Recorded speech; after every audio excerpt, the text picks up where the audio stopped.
Mari kita menyambut bulan yang baru ini, bulan Oktober. Kalau kemarin tanggal 5 adalah hari TNI, tentu semangat TNI boleh ada dalam hati kita. Semangat TNI, semangat tentara adalah pantang mundur. Sekali layar berkembang, pantang mundur. Tidak ada langkah mundur untuk seorang tentara, dan kita dalam suatu situasi seringkali disebut sebagai tentaranya Allah. Kita pantang mundur, karena sekali mundur kita berbalik arah, mungkin kita akan disabet pedang oleh musuh. Hari ini kita belajar satu strategi perang. Ya, sesuai dengan konteks 50. Hari ini kita belajar satu strategi perang, karena kita tahu musuh di luar sana serius untuk menjatuhkan iman kita. Maka kita orang Kristen harus serius mempersiapkan latihan perang. Bukan perang melawan daging, tapi perang melawan kuasa-kuasa dunia. Amin. Haleluya. Silakan bagi begini, kita akan masuk dalam pembacaan firman Tuhan yang pertama di dalam Matius pasal yang ke-10 ayat yang ke-16. Sama-sama kita baca 1, 2, 3. Lihat, aku memutuskan seperti domba ke tengah-tengah serigala, sebab itu hendaklah kamu cerdik seperti ular dan tulus seperti merpati. Haleluya. Silakan puji Tuhan.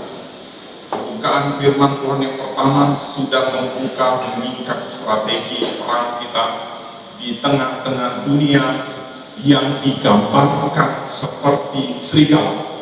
Dalam bahasa asli, dalam bahasa Inggris firman Tuhan, nanti mungkin di rumah bisa dibaca atau kalau sempat. Sekali lagi saya ingatkan kita semua dengan kasih Kristus, jangan pernah sedetik semenit pun untuk tergoda membuka HP dan akhirnya membalas WA, TikTok, Instagram, Facebook, Messenger, X dan semuanya. Karena disitulah strategi musuh untuk membuat kita tidak maksimal latihan perang.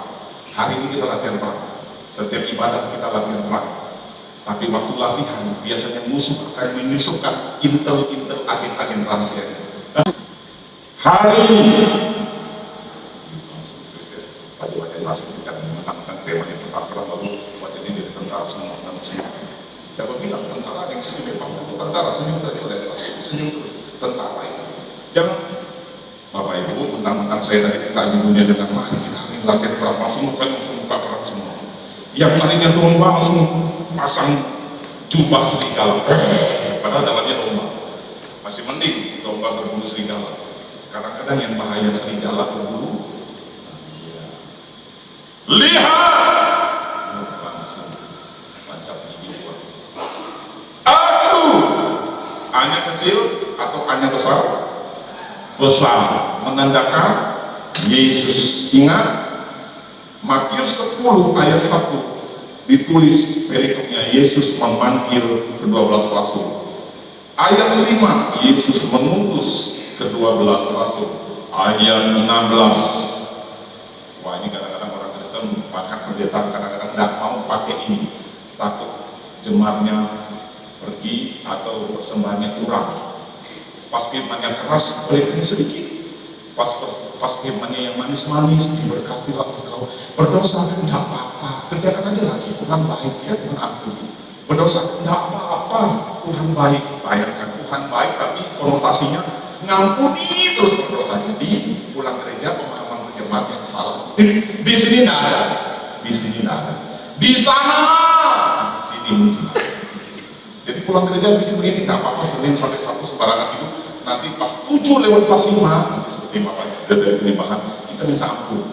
Tuhan kan baik, dipulihkan lagi, di delete forever. Kalau dalam istilah komputer kita kudus lagi di gereja. Nanti jam 10 pulang buat nokta lagi. Bapak Ibu, pertengahan bulan yang lalu saya memberikan firman Tuhan. Ibadah ada 3 prinsip, 3 aspek. Ibadah liturgi agamawi seperti ini, formalitas yang namanya latrea. Roma 12 ayat 1, Ibrani 9 ayat 1, 6 dan 9. Ibadah yang berikutnya adalah mengunjungi anak yatim dan janda-janda dalam susah, itu treskeia, itu dalam memberi bantuan bencana, sumbangan, memberi bantuan dana sosial biarpun yang membantu orang lain, membantu keluarga, membantu bencana bagus. Tapi ibadah yang level tertinggi adalah eusegia, yaitu mengejar keserupaan dengan Kristus. Saya ingatkan sekali lagi, pada saat beberapa minggu yang lalu saya selamat mengakhiri ibadah latrea liturgi dan selamat menjalankan ibadah eusegia, yaitu karakter kita yang dari detik pertama kita keluar dari gereja sampai masuk gereja lagi. Disitulah orang dunia akan memperhatikan apakah orang Kristen ini benar-benar domba atau serigala. Hari ini Yesus mengutus ke-12 muridnya. Ya, dalam konteks dekat Matius 10 memang berbicara tentang 12 murid Yesus yang diutus Yesus. Tapi dalam konteks sekarang relevan, praktis sekarang, bagaimana kita sebagai murid-murid Kristus. Berarti ada yang berani katakan saya bukan murid Tuhan. Berarti murid hak. Pilihan itu cuma dua ya, tidak ada tiga, tidak ada abu-abu, tidak ada tengah-tengah. Murid Tuhan, murid hantu. Jadi tengah-tengah, kadang hantu, kadang Tuhan, nggak ada di sini. Pilihan kita cuma satu, kita anak Tuhan, kita hamba Tuhan, kita murid Tuhan, kita tentara Tuhan. Katakan amin. Bisa tepuk tangan yang mulia bagi Tuhan Yesus. Nah, jadi Yesus mengutus. Bapak Ibu saudara-saudara, kalau Bapak Ibu komandan, di sini banyak tentara, banyak polisi, saya tahu. Bahkan ada juga keluarga lagi, ada juga anak muda yang kerja di kejaksaan tinggi Kota Barat, saya tahu itu. Tapi mereka tidak pakai seragam, jadi mereka undercover. Tapi saya tahu, karena saya bertanya. Kalau komandan mengutus anak buahnya pergi perang, saya mau tanya, apakah dia hanya pakai, hanya pakai celana Hawaii dengan baju you can see, perang? Tidak dikasih bekal makan, celana perang. Tidak dikasih senjata, atau dikasih senjata tidak pernah dilatih, ujung-ujung nembak sendiri. Gara-gara tidak dilatih, lempar granat, dipegang selama 1 menit, lepaskan di kaki dia, mati sendiri. Orang Kristen mungkin secara liturgi ibadah di gereja, termasuk saya juga diingatkan Tuhan, tapi seringkali prakteknya salah. Harusnya granat dilempar ke musuh, harusnya panah ditembakkan ke musuh, ini panah ditembakkan ke sesama kawan. Ngapa pandang-pandang Yosua tidak suka dengan saya kan? Yosua pun tidak masalah. Bapak itu, walaupun koko saya sepupu istri saya, sepupu dia, sepupu istrinya koko, tembak. Ujung-ujung panah yang harus nembak musuh, nembak sesama orang Kristen. Ada? Nggak ada di sini. Nggak ada. Di sini nggak ada. Di sana mungkin di sini. Atau nggak ada di sini. Atau pernah belajar tentang waktu beberapa tahun yang lalu saya berbicara tentang Yehovah Magen, Jehovah Magen, Allah adalah perisai. Waktu zaman dulu, peperangan zaman abad pertama, kalau nggak mati, musuh yang akan matikan kamu. Alive or dead itu pilihannya cuma satu. Nggak ada cop bahasa orang Amerika, cop nggak bisa. Kalau ditusuk pedang sama musuh, atau musuh akan tusuk pedang. Dan biasanya mereka akan berdua atau bertiga. Dan mereka bertiga, karena waktu saya biasanya praktekkan itu. Bertiga mereka akan berdiri saling membelakangi, 1, 2, 3. Jadi saling membelakangi untuk menghadap musuh. Bisa bertiga, berempat, atau berlima. Cari aja kisah-kisah peperangan zaman dulu. Sehingga mereka saling melindungi temannya, punggungnya jangan sampai disabet panah dan musuh, pedang oleh musuh. Itulah gunanya kesatuan dalam pertempuran sesama saudara seiman, saling menolong, saling melindungi, dan menyerang dengan tujuan yang sama, yaitu musuh-musuhmu bukan darah dan daging, tapi kuasa-kuasa di udara dan hal-hal apapun yang menentang pengajaran Yesus Kristus dan iman kita bertemu. Amin. Tetapi firman pun hari ini akan mengajarkan beberapa tips dari 4 ekor binatang yang disebutkan oleh ayat ini. Ada 4 ekor binatang. 1, domba. 2, serigala. 3, ular. Dan 4, merpati. Dari 4 binatang ini sudah jelas sifat dan karakternya. Tapi yang jadi perdebatan sampai hari ini, bahkan mungkin jadi bahan diskusi di kelas-kelas teologi, adalah kenapa Yesus memakai kalimat begini, hendaklah kamu cerdik seperti. Jujur, kalau kita suka mempelajari firman Tuhan, ada beberapa ayat yang membuat kita bertanya-tanya, kenapa cerdik dikonotasikan ular, dan yang ngomong dari bibir Bapak Pendeta Joni, Bapak Pendeta Panca, bukan dari mulut Tuhan Yesus Kristus. Cerdik seperti kelinci, cerdik seperti burung kakak tua, bisa ngomong, masih enak dengar. Cerdik seperti apalah itu. Dalam kisah-kisah anak-anak kecil biasanya kecerdikan biasanya ditunjukkan oleh hewan siapa? Kancil, betul? Cerdik seperti kancil, betul? Anak-anak kita aja waktu kecil tidak pernah dibilang, ayo nak, kamu cerdik seperti ulo. Ulo. Yang saya tahu, ular dalam Kejadian 3. Ular adalah suatu binatang yang lihai. Ini sudah berapa 4 bulan yang lalu, oke? Lihai dalam bahasa maksudnya itu cerdik itu smart, lihai. Jadi kalau lihai seperti ular, pertanyaan saya harus luruskan sekarang pada kita semua. Jangan pernah mendeskripsikan satu topik dalam satu perikop ayat lalu itu berlaku untuk semua ayat, sehingga ketika kita ketemu ular itu pasti konotasinya syaiton atau iblis, oke? Binatang yang paling cerdik, Kejadian pasal 3, ular. Dan iblis memakai binatang yang paling cerdik ini untuk menggoda Hawa. Siapa yang salah? Iblis. Siapa yang diperalat? Ular. Lalu ular nama baiknya hancur semenjak Kejadian 3. Ular menjadi makhluk yang hancur nama baiknya karena mau. Nah ini salah. Dia salahnya, dia mau dan memang bekerja sama dengan iblis untuk menjatuhkan nenek moyang kita, Hawa. Betul? Ada yang bukan keturunan Hawa, angkat tangan. Boleh pulang. Saya mau hanya berkembang sama orang-orang yang keturunan Hawa. Siapa tahu saya setengahnya semigal. Ada cerita-cerita dalam film Hollywood, setengah manusia, setengah dia. Jadi ininya bulan lebih muda, di sini orang semi animal, semi human. Ada ketangan, siapa tahu ada yang menyamar sebagai manusia. Rupanya dia makhluk cyborg AI dari tahun 2015. Nah, terkejar. Dia korban, dia beribadah, kebenaran manusia. Semua keturunan Hawa, tapi Hawa diperdaya oleh ular yang dipakai iblis. Jadi kenapa cerdik digambarkan seperti ular? Karena ular memang binatang yang diciptakan Tuhan di taman kita sebagai binatang yang paling cerdik. Kecerdikan jika dipakai setan akan membuat dia menjadi penipu. Betul? Jadi salahnya di mana?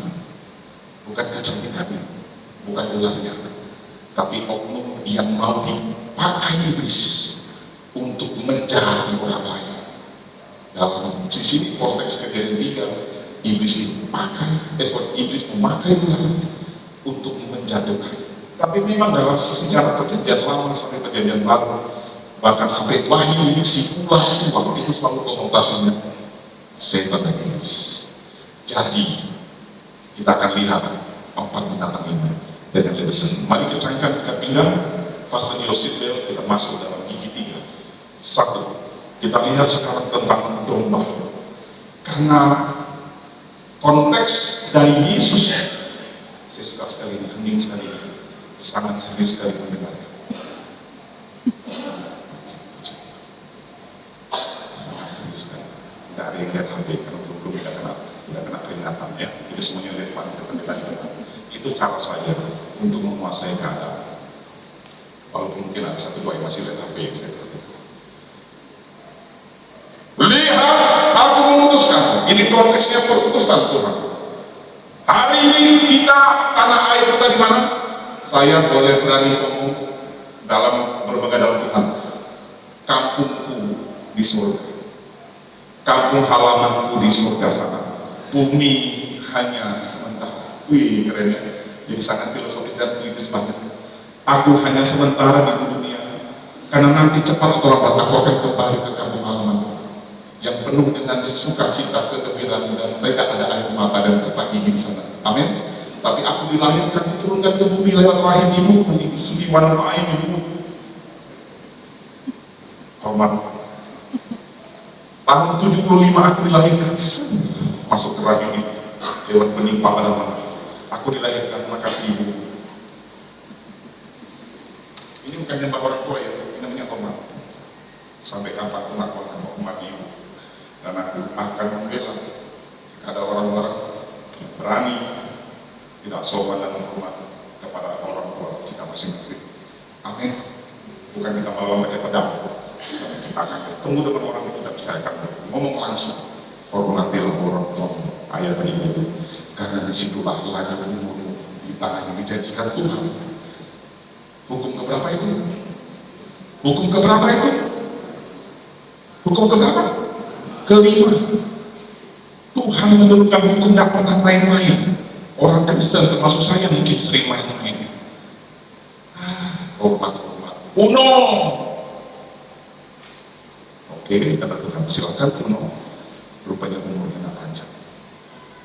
Firman Tuhan ngomong ya, hormatilah orang tuamu, ayah ibumu, supaya lanjut.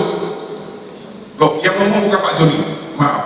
Yang ngomong firman Tuhan, hormatilah ayahmu dan ibumu supaya lanjut umurmu. Ketika Tuhan memutus kita, diturunkan ke dunia tahun 70 dan lahirlah aku. Aku dibina, dipelihara, dididik oleh orang tua sampai hari ini aku bisa berdiri di sini. Tuhan mengaruniakan orang tua untuk bisa berdiri lewat doa-doanya yang bertahun-tahun. Anak-anak muda, sehebat apapun kita, ada doa-doa orang tua yang sampai hari ini bertahun-tahun bagi kita. Katakan amin anak-anak muda. Orang-orang tua yang masih punya orang tua juga, silakan berterima kasih. Sungguh-sungguh sejak dan tidak enak mereka mendidik kita, tapi orang tua kita tetap orang tua kita. Katakan amin. Amin. Pernahkah kita bilang terima kasih sama orang tua kita yang masih hidup? Tapi saat orang tua kita masih hidup, disitulah kita harus maksimal untuk berbakti sama mereka. Katakan amin. Bagaimana kita berbakti pada orang tua rohani kita, Bapa kita di surga? Sama. Dan di sini Yesus mengutus kita di dunia seperti domba di tengah-tengah serigala. Domba melambangkan ketergantungan, kita masih dalam 4 poin. Domba bergantung kepada gembala untuk perlindungan dan pimpinan. Hanya domba-domba liar dan sesat yang mau coba-coba lari dari penggembalaan dan pada akhirnya dia diterkam oleh beruang, singa dan serigala. Bukan karena gembalanya jahat, bukan karena dombanya bodoh, tapi kadang-kadang saking pintarnya domba, dia mencoba mencari suasana baru di luar lingkupan hadirat Bapa di surga sebagai gembala yang agung yang baik. Akulah gembala yang baik, aku mengenal domba-dombaku dan domba-dombaku mengenal suaraku. Secepat sesegera sang domba tersesat, ada 2 bahaya yang mengintai. Dari dalam dia akan tercebur ke sungai dan tenggelam mati. Yang kedua, kalau dia bertemu dengan serigala yang buas, predator, dia habis. Kenapa? Karena zaman dulu domba-domba bukan cuma 3 ekor, kecuali Raja Daud memelihara 3-4 ekor domba. Zaman dulu dia baca kisah Ayub, Salomo, ribuan, 5.000 domba, satu ngacir sendiri, kadang-kadang tak terperhatikan. Kecuali sekarang pakai GPS, satelit, kelihatan ada titik merah. Domba ini kok keluar sendiri nih. Namanya siapa? Nathan. Bukan. Nathan ini bagian Nathan. Nathan balik lagi. Dulu nggak bisa pakai GPS satelit. Sekarang peternak domba keren. Masing-masing dipasang chip. Jadi tidak buka layar. Ada titik-titik merah ngumpul. Ada satu mulai keluar, tinggal dia drone. Dia ngomong pakai suara dia. Nanti mengenal suara gembalanya. Balik lagi. Sekarang model peternak domba. Dulu enggak. Jadi kalau ada dombanya satu, yang cari jalan sendiri. Kita semua juga kadang-kadang di lapangan sebagai domba. Kadang-kadang kita pingin jalan sendiri. Bosan dengan rutinitas pemelihara domba. Amin. Saya mau variasi agama lain atau keyakinan lain, atau variasikan ke dunia. Kayaknya dunia lebih monoton dengan cahaya. Kayaknya di gereja kok monoton ya. Nah, heran saya tidak menunggu ya. Nah, heran gereja juga mencoba untuk bercahaya. Ya itu bagus. Tapi jangan sampai untuk meniru cahaya-cahaya itu supaya orang betah. Lalu betahnya karena cahaya-cahaya, tapi hatinya masih jauh dari Tuhan. Jemaat GPD Gajah Mada Palembang mungkin tidak terlalu heboh sarana prasarana, tapi jemaat GPD Gajah Mada Palembang hatinya selalu berpaut sama Tuhan. Katakan amin. Saya tepuk tangan bagi Tuhan. Tapi ketika domba sudah dewasa, ketika prajurit sudah semakin ahli dalam berperang, Tuhan memutuskan, nah, kamu sekarang sudah besar, gak usah minum cucu terus. Kamu bukan bayi rohani lagi, oke? Siap komandan, siap bapak.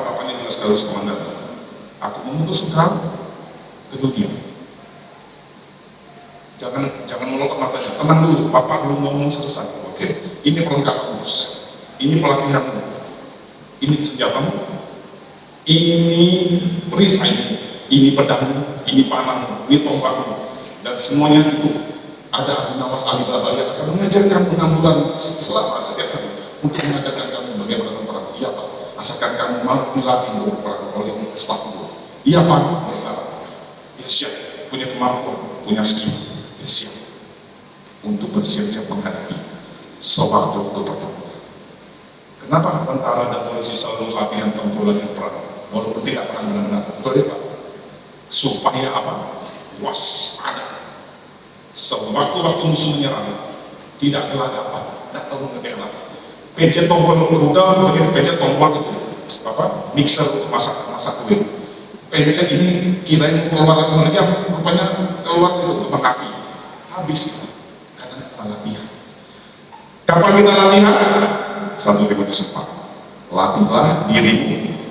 Sama-sama katakan, bersama malu. 1, 2, 3. Latihlah dirimu beribadah. Pak, kapan perangnya? Kita selalu perang. Musuhnya kapan? Di mana? Selalu ada.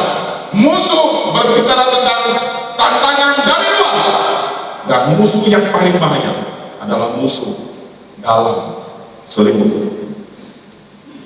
Kamu aku utus seperti itu akan berhasil. Domba memiliki karakter yang bergantung sama Tuhan. Dari 4 binatang ini, hanya domba yang punya gembala. Betul? Saya ulangi lagi. Ada 4 binatang yang kita sebut tadi, serigala, domba, ular, dan merpati. Hanya domba saja yang ada gembalanya. Betul? Disitulah kekuatan domba. Domba adalah hewan yang polos, yang lugu. Tadi saya sudah spill. Dia bisa mati sendiri tanpa dibunuh. Loh kok bisa? Nah nanti, maaf nanti Bapak Ibu, pikirannya harus jernih karena ini ada berbicara tentang memberi dan digunting di bulu dombanya. Domba yang sudah gemuk makan terus, dikasih makan terus sama gembala. Lambat laun apa yang terjadi? Bulunya semakin banyak. Ibu-ibu yang kalau pernah cuci spray, cuci perbandani yang masih kering, cemplungkan ke air sungai atau air pari kira-kira tambah ringan atau tambah berat? Bersama malu, tambah ringan atau tambah berat? Tambah berat. Bisa 1 kali, 2 kali lipat lebih. Nah, domba yang nyasar, dia lari dari kumpulan gembala, dari kumpulan teman-temannya. Dia mungkin seperti kita sekarang. Aku bosan dengan tata cara agama kita. Kita doa terus. Sampai sekarang aku masih dulu. Gimana aku mau harus setia sama Tuhan? Sampai sekarang aku masih belum dapat kerjaan. Sampai sekarang aku masih sakit. Sampai sekarang dompetku masih tipis. Tapi setiap hari Minggu pendeta selalu bilang, tenang saja, Tuhan besertamu. Beserta apa? Bising, resek, bosan dengan rutinitas firman yang disampaikan. Tenang saja, aku bersamamu. Bersama iya, tapi dompet kering. Masa depanku hancur, keluargaku berantakan, badanku sakit-sakitan.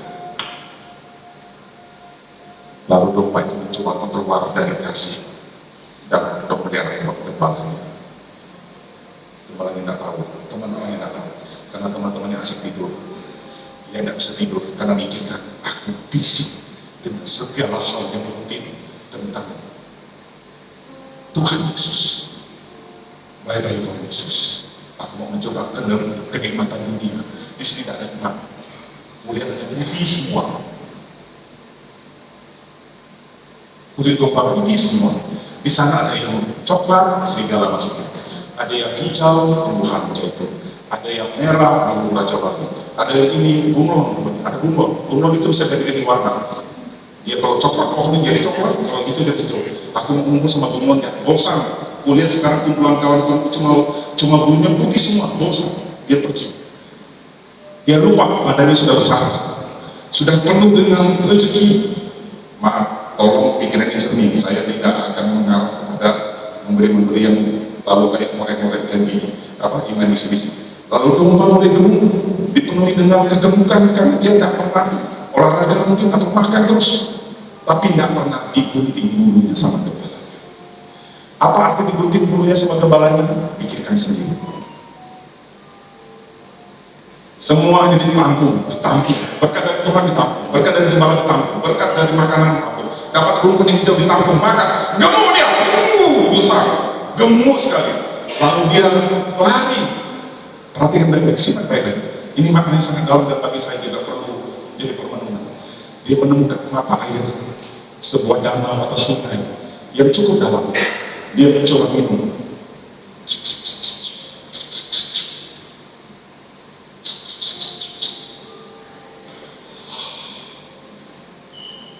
Sungai itu ada pohon, ada kita jatuh, tidak sengaja.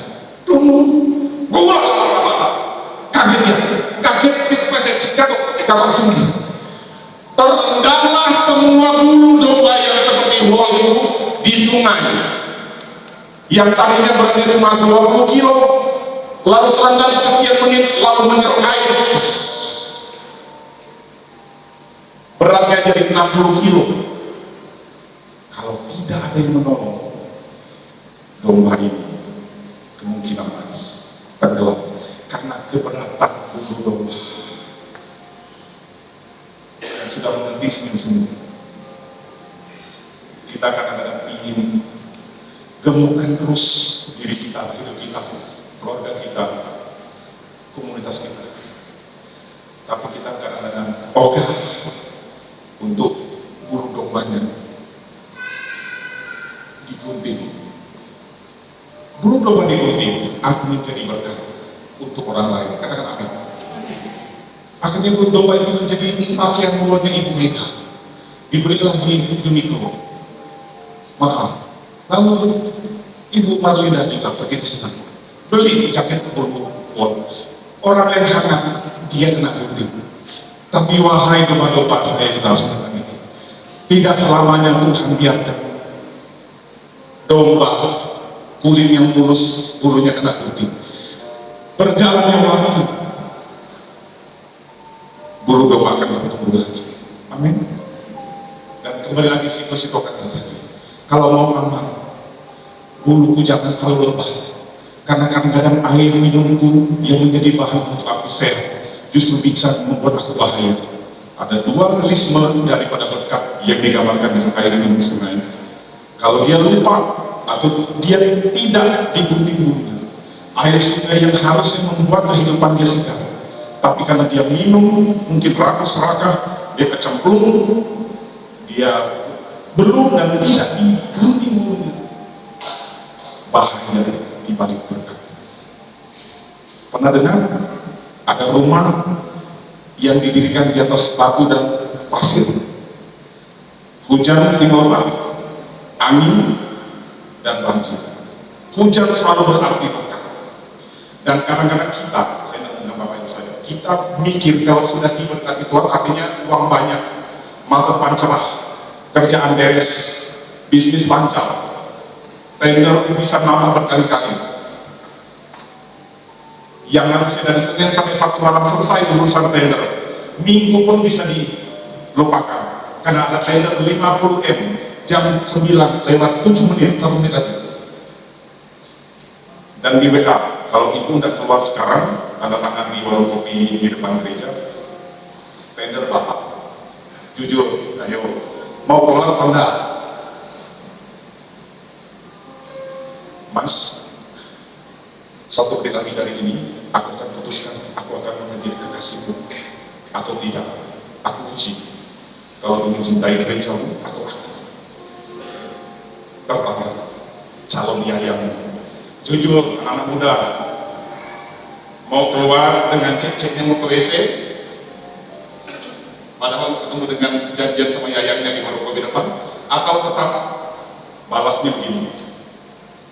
Hai Dinda, kalaupun 1 menit dari ini aku tetap di gereja untuk beribadah kepada Tuhan, dan kau harus memutuskan hubunganmu dengan aku percaya Tuhan siapkan yang lebih cantik, lebih mantap, lebih diberkati daripada engkau. Pertanda apa enggak yang sedang di gereja beribadah?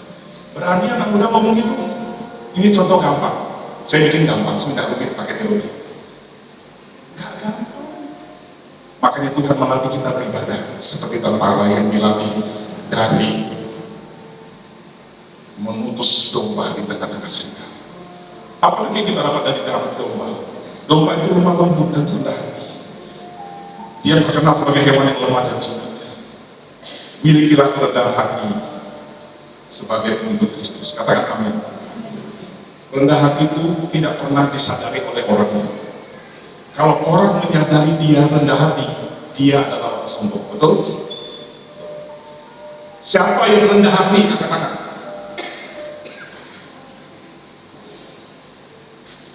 Siapa yang rendah hati di sini? Angkat tangan. Itu pertanyaan paling menjebak sedunia.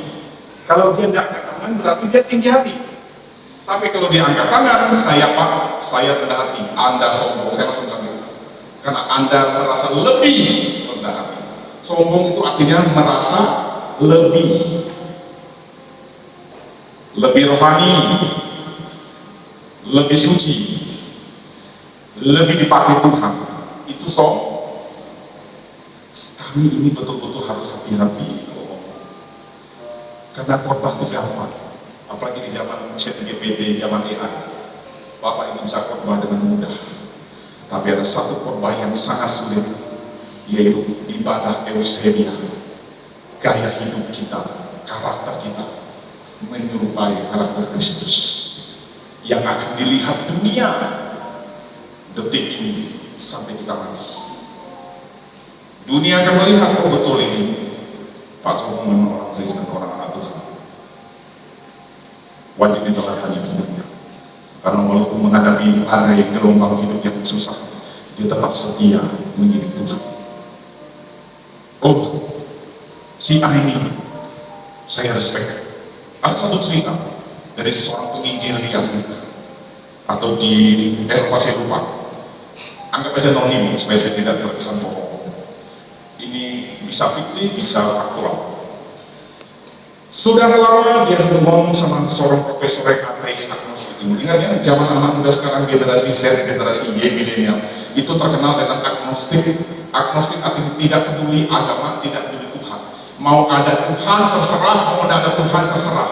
Pokoknya aku ngurus itu sendiri. Itu agnostik. Kalau ateis, dia lebih keras lagi. Aku tidak percaya Tuhan. Enggak ada Tuhan. Aku menderita nggak ada yang tolong. Percuma peperangan di Kanada. Ada kelaparan di Afrika. Tuhan jangan kenal. Tidak ada Tuhan. Aku tidak percaya kalau itu ateis. Sekarang di zaman medsos, saya kan melihat di TikTok di mana-mana. Anak muda sekarang diserang dengan ajaran-ajaran sesat seperti ini. Dan tidak ada upaya yang maksimal untuk kita membatasi. Karena memang susah. Pertahanan yang terbaik adalah melatih anak-anak muda kita dan anak-anak kita dengan firman Tuhan dan Roh Kudus. Katakan amin. Ajarkan mereka untuk terus mengerti firman Tuhan, suka beribadah, terlebih ibadah yang betul-betul membentuk karakternya seperti karakter Kristus. Dan ketika godaan datang dari dalam penyesatan dan dari luar tantangan, penganiayaan akan orang-orang Kristen. Orang-orang Kristen siap. Siap itu dua. Siap menang atau menang tapi langsung selesai. Nangkap maksudnya? Dia menang tetapi atau dia menang harus melewati pengorbanan dan dia langsung strike. Domba tergantung domba harus demi nyawanya harus rajin dibersihkan di gunting domba. Domba yang diserang oleh serigala, dia hanya bisa lari dan berharap gembalanya datang untuk melindungi dengan tongkat dan gada mengumpul. Gembala memegang gada seperti film Jawa itu, gada seperti film Ramayana Mahabharata. Itu gada itu pakai banyak filmnya besar untuk mengumpul serigala yang datang mati. Tapi itu gembala juga memakai tongkat beko. Itu bukan untuk mengumpulin serigala atau beruang atau singa, tapi untuk ngambil domba-domba yang nyasar yang mencoba lari sendiri dengan hidupnya sendiri, mau jauh dari Tuhan. Kita kadang-kadang ditarik sama Tuhan.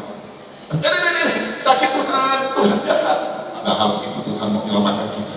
Karena kita sudah hampir masuk sungai. Nah bulunya belum digunting. Kalau bulu belum digunting domba masuk sungai, hitungan 10 menit mati. Jadi domba tidak pakai gada, karena gada itu memukul predator. Tapi gembala pakai. Mungkin kakinya lalu keselek ini, tapi nyawanya selamat. Tuhan adalah gembala yang baik, betul. Ibrani berkata, seorang bapak mana yang tidak menghajar anak-anak yang dikasihinya? Kalau itu, berarti dia adalah anak-anak haram. Itu bahasa terjemahan. Ada yang berani berkata, saya anak-anak haramnya Tuhan Yesus. Jangan ya, saya anak-anak Yesus. Tapi Yesus juga adalah Bapa yang baik, sekaligus Gembala yang baik, sekaligus Raja segala raja, sekaligus Hakim yang adil. Jadi kita harus kompleks melihat Yesus. Jangan hanya sisi pahit-pahit lainnya saja sehingga seolah mendispensasi dosa kita. Hari ini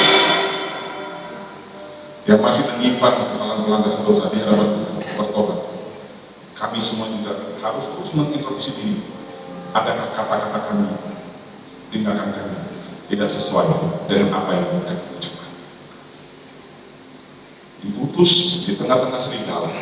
Bangsa aslinya serigala adalah wolves. Jamaah. Jadi kita adalah seperti domba dan gerombolan domba yang ditaruh di gerombolan serigala. Jadi serigalanya tidak satu, banyak. Tantangan kita banyak dari Tuhan. Kita lihat sekarang masuk dalam ayat Yohanes 10 Yohanes 10 ayat 27 sampai 28. Yohanes pasal 10 ayat 27 sampai 28. Sudah cukup? Yang sudah katakan amin. Oke, sama-sama kita baca dengan 1, 2, 3. Domba-dombaku mendengarkan suaraku, dan aku mengenal mereka, dan mereka mengikut aku, dan aku memberikan hidup yang kekal ayat 28 kepada mereka, dan mereka pasti tidak akan binasa kerempangan sampai selama-lamanya. Ulangi ini, mereka pasti tidak akan binasa sampai selama-lamanya, dan seorang pun tidak akan menutup mereka dari tanganku. Ini perkataan seorang gembala yang lain. Sejauh sang domba memberi dirinya ada di dalam pemeliharaan gembala yang baik. Katakan amin. Jadi kalau ada domba yang liar yang mencoba lari dari kasih karunia Tuhan, Bapa di surga gembala yang baik, lalu dia diterkam, dicabik oleh singa dan serigala beruang, siapa yang salah? Siapa yang salah? Diri sendiri. Tapi tenang, dalam kisah perumpamaan domba yang hilang tersesat, gembala yang baik mencari domba yang tersesat. Lalu setelah dia menemukannya, dia kan domba itu sudah kena gigit serigala dan semut, itu udah luka-luka, udah tinggal mati. Lalu di punggungnya dengan kasih Bapa yang tak terbatas, dia bawa kembali ke tempat dia ditangkap. Letakkan pengharapan kita kepada Tuhan, seperti kita domba yang menjauh pemeliharaan Tuhan. Tapi ada keuntungan, ada juga tanggung jawab. Ada hak yang kita dapat dari pemeliharaan Tuhan, ada tanggung jawab juga yang harus kita kerjakan. Berilah bulu-bulu domba dengan kasih Kristus untuk dibersihkan, digunting. Artinya apa? Tolong pikirannya bisa nih. Saya tidak ingin bicara tentang kolektor, persembahan, memberi sepuluh atau untuk terlalu dangkal banget. Ada yang tidak baik. Jadikan hidup kita berdampak bagi semua orang. Nama Yesus dimuliakan. Saya putar ini untuk Tuhan. Kalau memang kita itu kebanyakan makan, hari Senin nggak kerja, nanti Minggu pagi makan lagi. Apa itu? Makan firman Tuhan. Penuh dah otak dan hati kita dengan firman Tuhan. Betul? Tapi praktek di lapangan besok Senin pagi sampai Sabtu malam tidak ada. Ampunilah orang yang bersalah kepada kami, seperti Tuhan mengampuni. Besok Senin ketemu orang yang cerewet, kali tempat kaki kanan. Padahal firman Tuhan yang ini berilah pikir. Sengaja bukan tidak tahu. Saya suka pinter ayat. Yang ayat yang saya baca di rumah, Alkitabnya beda. Ditambah kaki kanan, balap kaki kanan. Oh, akhirnya beda, cetakannya cetakan 2024 di Jalan Suez. Oh pantesan pakai tablet buat sendiri. Ada orang bisa seperti itu? Tidak ada sih. Kita tahu ayat, kita tahu firman, tapi kita olah sendiri untuk keuntungan diri sendiri. Berilah maka kamu akan diberi. Oh, lalu dia minta-minta. Firman Tuhan bilang, kamu harus memberi. Terus siapa yang terima? Saya. Nah, kamu beri. Padahal ayat itu harus untuk dia juga. Dia saling memberi. Betul? Betul? Domba kan begitu. Domba pasrahkan hidupnya kepada Tuhan. Dan domba yang sama juga hidup terus di tengah-tengah serigala. Kenapa domba ini berani? Karena dia lihat ke belakang. Ada gembala dengan penuh wibawa. Pegang tongkat kanan, pegang kanan. Dia tinggal kasih kode. Maju ya. Itu yang serigala-serigala yang begitu melihatkan cuma berani dari jauh. Takkan berani dia gigit kita. Maju saja, cari makan saja, berkarya saja, bekerjalah di dunia, hiduplah dengan penuh sukacita, karena ada perlindungan dan pemeliharaan dari Tuhan Yesus Kristus Sang Gembala yang aku. Aku khawatir, jangan khawatir, aku bukan kamu, aku melihara engkau dan melindungi engkau dengan keadaan taubatku. Tapi ingat, aku harus menggunting bulu, karena kalau tidak, bulu yang sama akan membuat bahaya kamu tercebur ke sungai dan kamu mati tenggelam. Dia memberi dirinya dikuliti. Saya pernah ke Somalia, dari situ saya masuk dalam peternakan domba yang lain dikuliti. Betul Pak? Oh, begitu. Dianya enak, pakai cukur. Yang bulunya dari kriwil-kriwil kayak sumo. Nah, sumo atau osin. Yang kenal osin senyum. Osin ada di belakang. Itu bulunya seperti itu mungkin.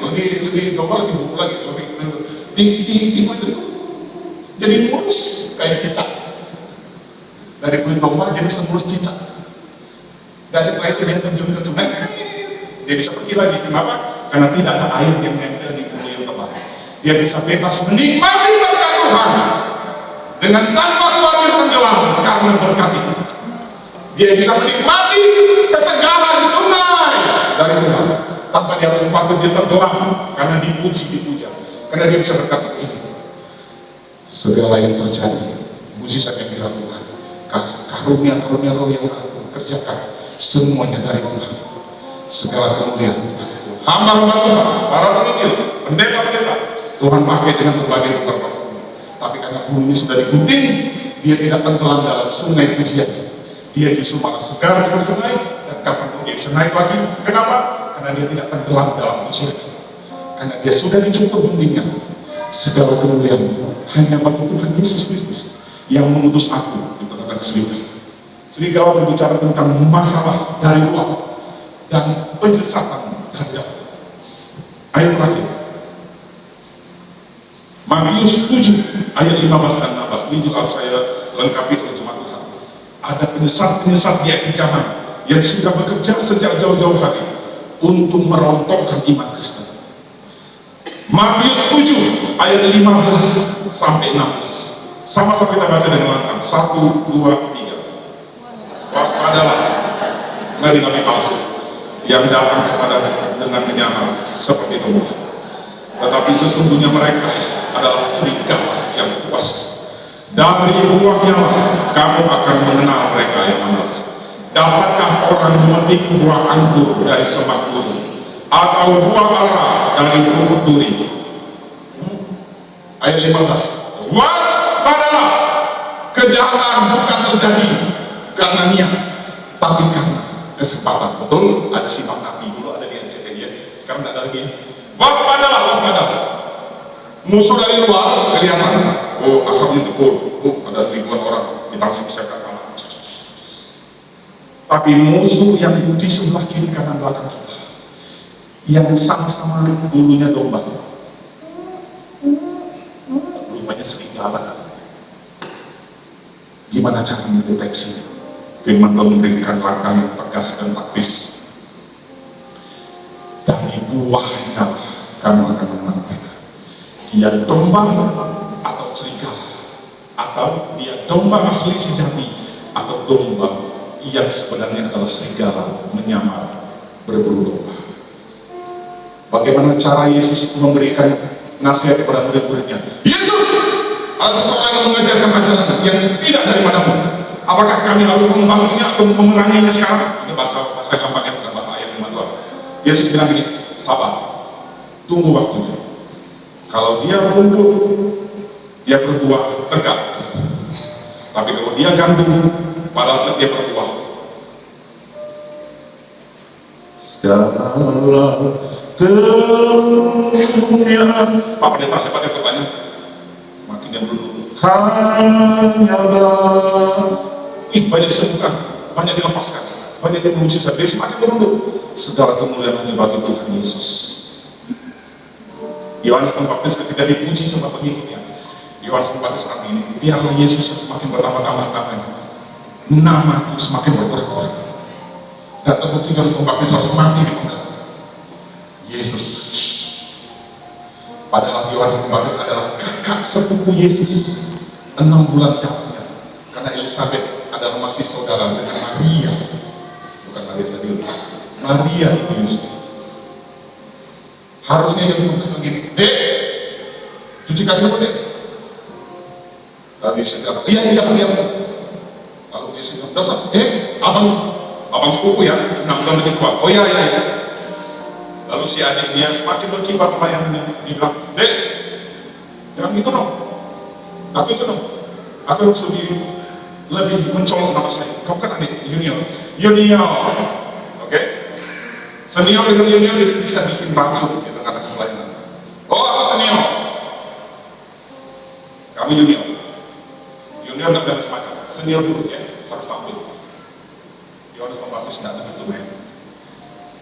Yohanes Pembaptis bilang sama murid-muridnya, biarlah namanya Yesus semakin bertambah. Nama Tuhan tidak mudah, tapi seseorang Kristen yang berhati domba, dia menganggap semua berkat Tuhan yang luar biasa dari dunia yang Tuhan titipkan bukan miliknya, ini hanya sebagai titipan kita. Jujur, ketika kita masuk 1 kali 2 peti, yang dibawa paling banyak lagi sepatu.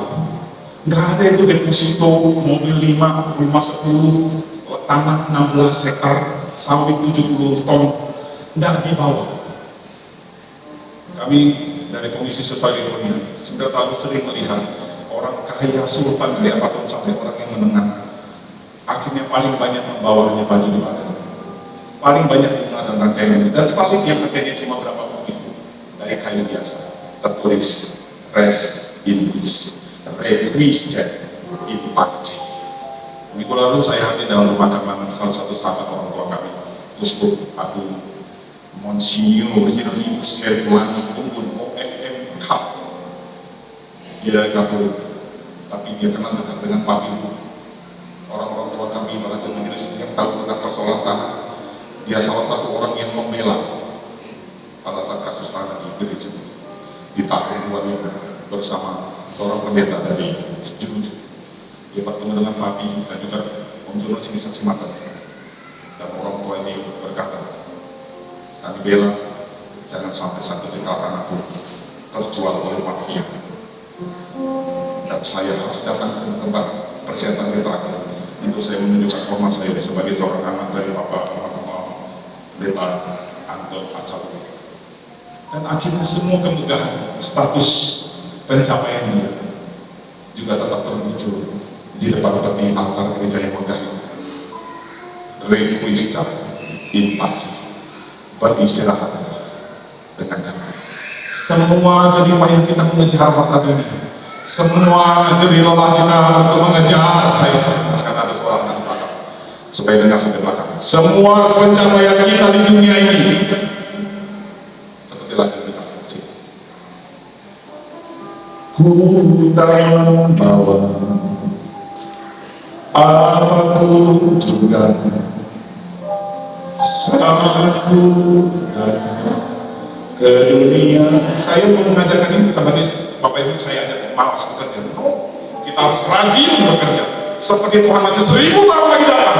Tapi di situ masuklah dalam konsep cerdik seperti ular. Ular cerdik itu dia bijak, dia rajin, dia tahu posisi, dia bisa beradaptasi. Bahasa dunia motivasi, dia adaptif, dia inovatif, dia kreatif, dan dia sukses karena dia memakai kecerdikan akal dunia. Tetapi kecerdikan tanpa keputusan akan menjadi penipu dan licik. Tapi orang-orang yang tulus, hanya tulus, kita akan ditipu orang dan kita akan dimanfaatkan oleh orang-orang yang licik.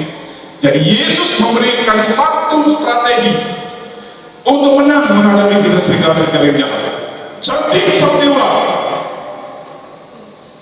Cantus ut serpens, dan tulus seperti merpati, simplex ut columba.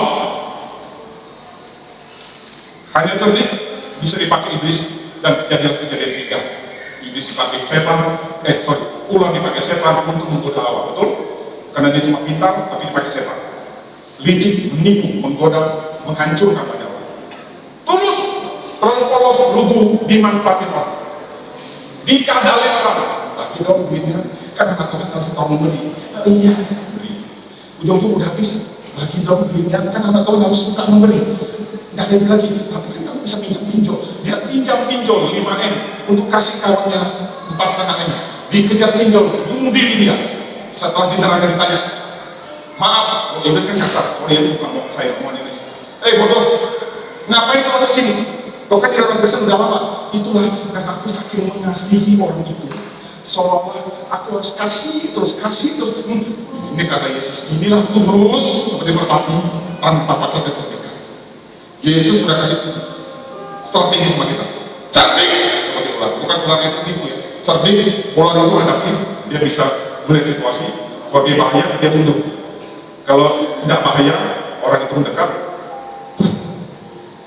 Ada ular pohon, ada ular sawah, ada ular kobra.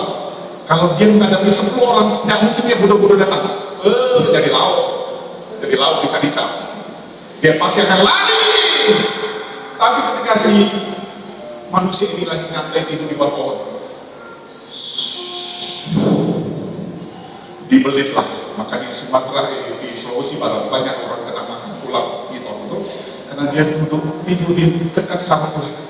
Dia tahu situasi. Cerdik. Orang Kristen harus cerdik.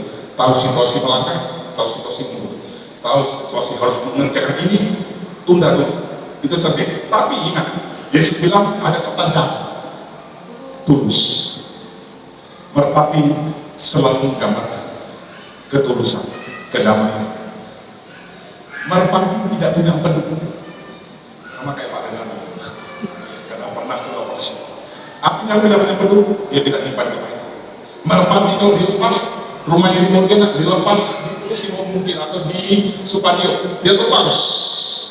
Navigasinya bagus, dia balik lagi. Jadi orang kesal merpati yang selalu setia, kembali ke rumah Tuhan. Walaupun kau sudah jauh kemana-mana, tetap ingat untuk rumah Tuhan. Merpati ini paling penting. Adalah salah satu dari sekian banyak binatang yang melakukan perkawinan monogami, setia dengan pasangannya satu seumur hidup sampai habis. Yesus kalau kasih contoh nggak main-main, karena Yesus Tuhan kita adalah pencipta binatang, betul? Dia tahu konsep-konsep binatang yang aku lagi teriak. Merpati kalau kawin dengan pasangannya tak pernah ganti-ganti. Kalau sumo, osin, bul, kiki, moko, bleki, anjol lebor, lintang bukan. Nah, ini tadi ketawa. Ya, ayam, habis, sampai katu, habis. Tak ingat pasangan. Tapi kalau merpati sudah disarang, telurnya cuma 2. Merpati itu kami, keluarga besar. Cuma 2. Ayam telur 10, 20, 30, banyak. Merpati cuma 2 sekali. Dan kalau betinanya Muhammad, si jantan langsung cari makanan, kasih makan. Kalau si betinanya capek, berarti yang jantannya yang ngeramin telur. Betinanya jalan-jalan, shopping dulu, window shopping ya, giling-giling dulu ya, kopi kamu dan sebagainya, ke diantara dan kemana lah, ya kan? Nanti bapak juga nih, udah puas mah, belum, ya udah, ini masih ngeramin telur. Keren banget, gambar merpati selalu menggambarkan perdamaian. PBB saja pakai merpati sebagai lambang perdamaian, tentang perdamaian. Dan kita orang Kristen, orang pakai saja anak saya. Ini burung gagak, ular, atau ayam kampung. Ini ayam kampung, ayam negeri, kupu-kupu. Merpati sekali berjanji tak pernah keren. Merpati melambangkan apa? Roh Kudus. Orang Kristen yang cerdik, silakan kita sekolah tinggi, bekerja dengan luar biasa, bekerja pada posisi dengan segala kecerdikan, kecerdasan, kelihayan kita boleh menjadi orang Kristen yang lihai. Tapi lihai harus dikombinasikan dengan ketulusan. Orang tulus itu tidak tulus, tapi orang tulus pasti tidak tulus. Orang tulus sekali berteman, walaupun dia lagi punya uang, tidak punya uang, dia tetap berteman. Apa tidak saudara saya? Kamu tidak ada uang ya? Kita kasih. Giliran dia ada uang, tidak ada uang ya? Tidak ada. Hidup bersama untuk saling kasih. Dan Roh Kudus berarti kita mengandalkan merpati, berarti mengandalkan Roh Kudus dalam seluruh aspek hidup kita, sehingga kita tampil lebih dari seorang pemenang. Berikan tangan kita menerima. Kesetiaan Tuhan terbukti lewat zaman Kudus. Dia tidak cuma sekedar berfirman dan berjanji lalu melupakan, tapi dia buktikan dengan korbannya di atas. Jadilah orang-orang Kristen yang cerdas, bijaksana, cerdik, penuh dengan akal budi yang pintar di dunia kerja, marketplace, bank, semua bisnis, usaha, pekerjaan, birokrat, dewan. Orang saya di sini ada dewan. Ada yang mencalonkan diri anggota wakil wali kota. Silakan menjabat sebagai akal budi dunia dengan kecerdasanmu, tapi kombinasikan dan pastikan hati yang tulus seperti merpati, yang setia, tidak menyimpan kepahitan, yang tahu kembali pulang ke rumah walaupun sudah jauh pulang ke rumah, dan dia setia seperti Roh Kudus yang selalu setia. Yesus menunjukkan kesetiaan dalam tempat yang kita akan pergi. Saya panggil para pelayan perjamuan kudus untuk kita masuk dalam momen sakramen perjamuan kudus.